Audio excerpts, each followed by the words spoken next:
Graça e paz, meus irmãos, minhas irmãs, graças a Deus, mais um dia aqui no nosso propósito de leitura diário da Palavra de Deus.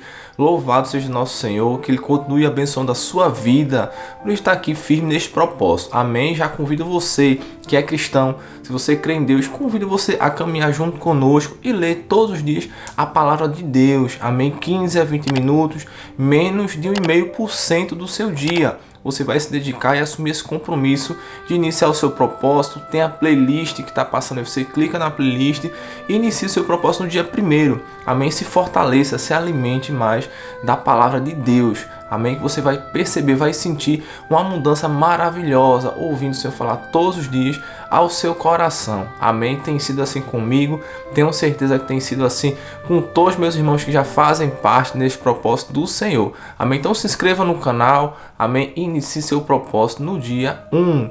Vamos agora orar ao Senhor, como de costume, agradecendo pela oportunidade, agradecendo pela graça do Senhor que se renovou mais uma vez sobre as nossas vidas e de seguida iniciaremos a nossa leitura. Amém?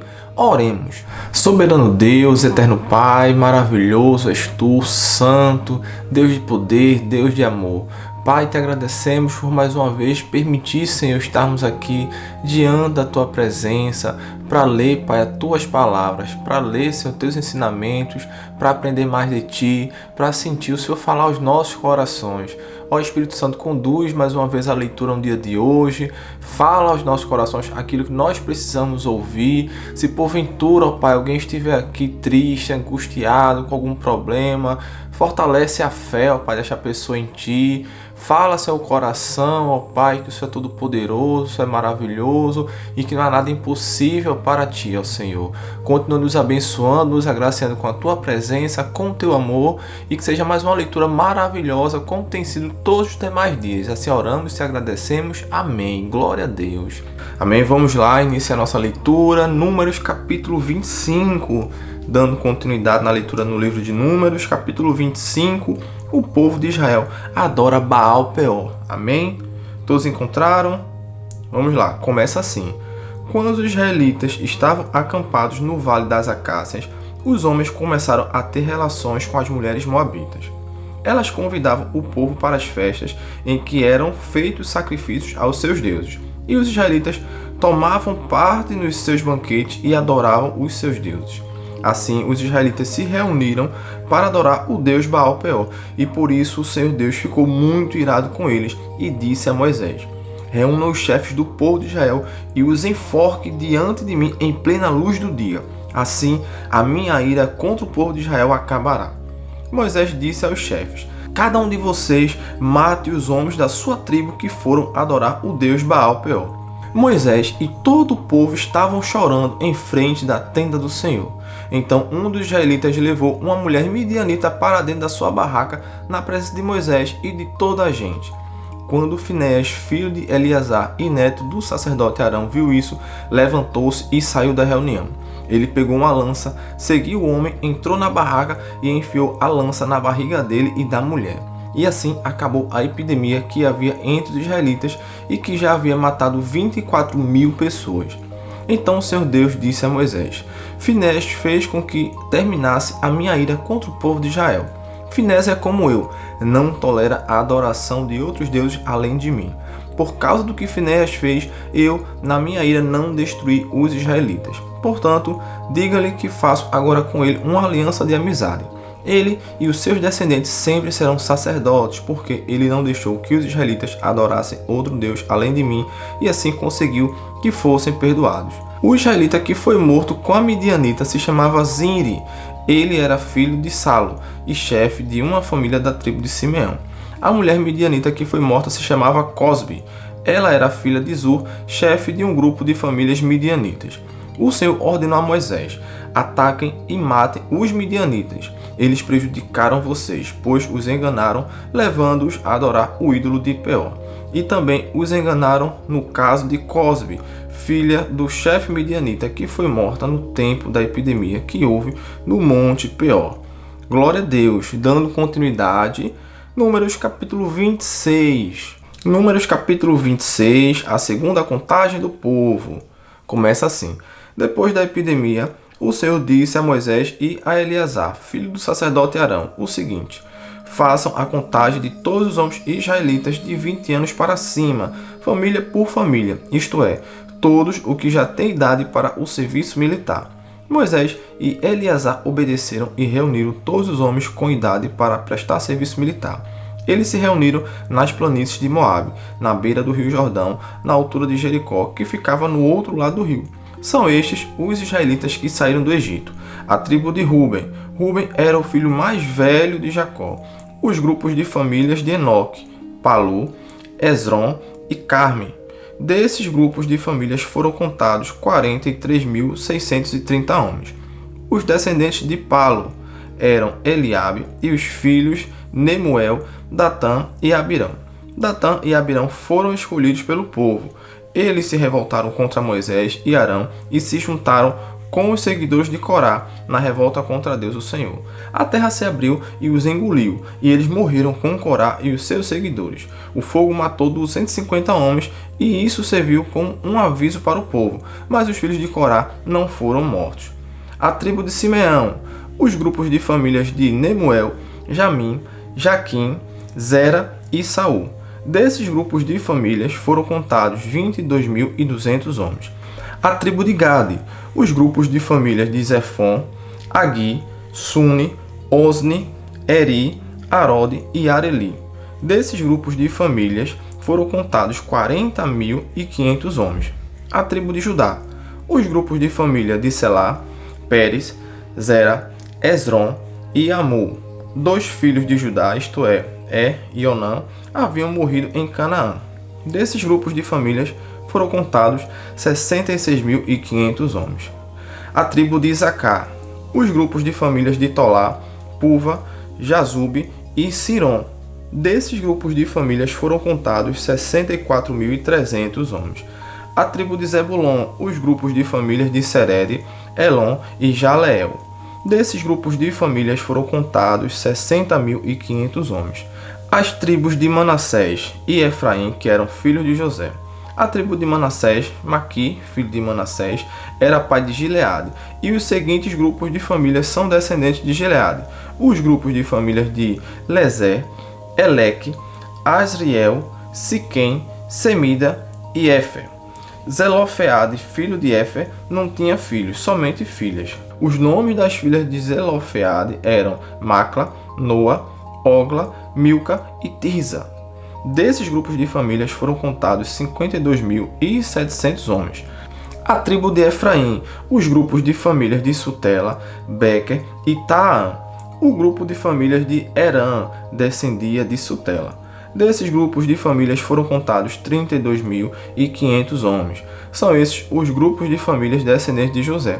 A tribo de Benjamim, os grupos de famílias de Belá, Asbel, Airã, Sufã e Ufã.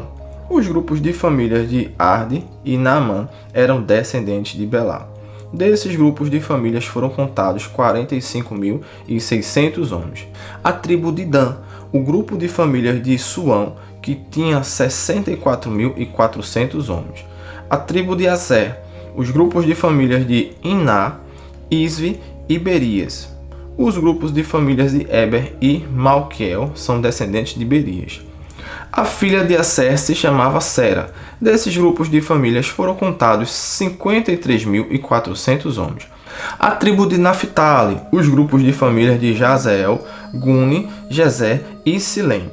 Desses grupos de famílias foram contados 45.400 homens. O número total dos homens israelitas era de 601.730 homens. O Senhor Deus disse a Moisés: divida a terra entre as tribos conforme o tamanho delas. Divida por sorteio e dê as partes maiores para as tribos maiores e as partes menores para as tribos menores. Os levitas. A tribo de Levi era formada pelos grupos de famílias de Gerson, Coate e Merari. Os grupos de famílias de Libni, Hebron, Mali, Muzi e Corá eram descendentes de Levi. Coate era o pai de Arão. A mulher de Arão era Joquebede, filha de Levi. Ela havia nascido no Egito. Joquebede deu a Arão 2 filhos, Arão e Moisés, e uma filha chamada Miriam. Arão tinha 4 filhos, Nabade, Abiú, Eleazar e Itamar. Porém, Nabade e Abiú morreram quando ofereceram a Deus o Senhor fogo que não era sagrado. Foram contados 23.000 levitas do sexo masculino, de 1 mês de idade para cima. Eles foram contados separadamente dos outros israelitas, porque não receberam nenhuma propriedade em Israel. São esses os que foram contados por Moisés e pelo sacerdote Eleazar, que fizeram a contagem dos israelitas nas planícies de Moabe, na beira do rio Jordão, na altura de Jericó, que ficava no outro lado do rio. Entre esses da segunda contagem não havia nenhum dos que tinha sido contado por Moisés e pelo sacerdote Arão, quando fizeram a primeira contagem dos israelitas no deserto do Sinai. O seu Deus tinha dito que todos eles certamente morreriam no deserto, e todos morreram, menos Caleb, filho de Jefoné, e Josué, filho de Num. Glória a Deus! Números 25 e 26 concluídos. Agora vamos para o Evangelho segundo Lucas. Amém? Abra sua Bíblia no livro de Lucas, capítulo 14. Amém? Lucas, capítulo 14. Outra cura num sábado. Todos encontraram Lucas, capítulo 14? Começa assim: num sábado, Jesus entrou na casa de certo líder fariseu para tomar uma refeição. E as pessoas que estavam ali olhavam para Jesus com muita atenção. Um homem com as pernas e os braços inchados chegou perto dele. E Jesus perguntou aos mestres da lei e aos fariseus: a nossa lei permite curar no sábado ou não? Mas eles não responderam nada. Então Jesus pegou o homem, curou e o mandou embora. Aí disse: se um filho ou um boi de algum de vocês cair num poço, será que você não vai tirá-lo logo de lá, mesmo que isso aconteça no sábado? E eles não puderam responder. Humildade e hospitalidade. Certa vez, Jesus estava reparando como os convidados escolhiam os melhores lugares à mesa. Então fez esta comparação. Quando alguém convidá-lo para uma festa de casamento, não se sente no melhor lugar, porque pode ser que alguém mais importante tenha sido convidado. Então quem convidou você e o outro poderá dizer a você: dê esse lugar para este aqui. Aí você ficará envergonhado e terá de sentar-se no último lugar. Pelo contrário, quando você for convidado, sente-se no último lugar. Assim quem convidou vai dizer a você: meu amigo, venha sentar-se aqui num lugar melhor. E isso será uma grande honra para você diante de todos os convidados, porque quem se engrandece será humilhado, mas quem se humilha será engrandecido. Glória a Deus. Depois Jesus disse ao homem que o havia convidado: quando você der um almoço ou um jantar, não convide os seus amigos, nem os seus irmãos, nem os seus parentes, nem os seus vizinhos ricos, porque certamente eles também o convidarão e assim pagarão a gentileza que você fez. Mas quando você der uma festa, convide os pobres, os aleijados, os coxos e os cegos, e você será abençoado, pois eles não poderão pagar o que você fez, mas Deus lhe pagará no dia em que as pessoas que fazem o bem ressuscitarem. Glória a Deus. A parábola da grande festa. Um dos que estavam à mesa ouviu isso e disse para Jesus: felizes os que irão sentar-se à mesa no reino de Deus. Então Jesus lhe disse: certo homem convidou muita gente para uma festa que ia dar. Quando chegou a hora, mandou o seu empregado dizer aos convidados: venha que tudo já está pronto. Mas eles, um por um, começaram a dar desculpas. O primeiro disse ao empregado: comprei um sítio e tenho de dar uma olhada nele, peço que me desculpe. Outro disse: comprei 5 juntas de bois e preciso ver se trabalham bem, peço que me desculpe. E outro disse: acabei de casar e por isso não posso ir. O empregado voltou e contou tudo ao patrão. Ele ficou com muita raiva e disse: vá depressa pelas ruas e pelos becos da cidade e traga os pobres, os aleijados, os cegos e os coxos. Mais tarde o empregado disse: patrão, já fiz o que o senhor mandou, mas ainda está sobrando lugar. Aí o patrão respondeu: então vá pelas estradas e pelos caminhos e obrigue os que você encontrar ali a virem, a fim de que minha casa fique cheia. Pois eu afirmo a vocês que nenhum dos que foram convidados provará o meu jantar. As condições para ser seguidor de Jesus. Certa vez, uma grande multidão estava acompanhando Jesus. Ele virou-se para eles e disse: quem quiser me acompanhar não pode ser meu seguidor se não me amar mais do que ama o seu pai, a sua mãe, a sua esposa, os seus filhos, os seus irmãos, as suas irmãs e até a si mesmo. Não pode ser meu seguidor que não estiver pronto para morrer como eu vou morrer e me acompanhar.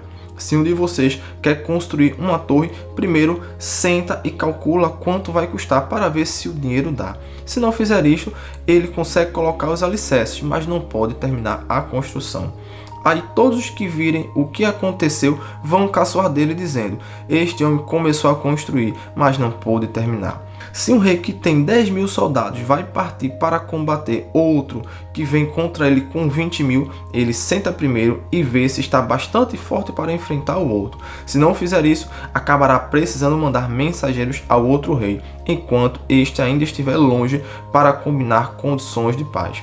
Jesus terminou dizendo: assim nenhum de vocês pode ser meu discípulo se não deixar tudo o que tem. Sal sem gosto.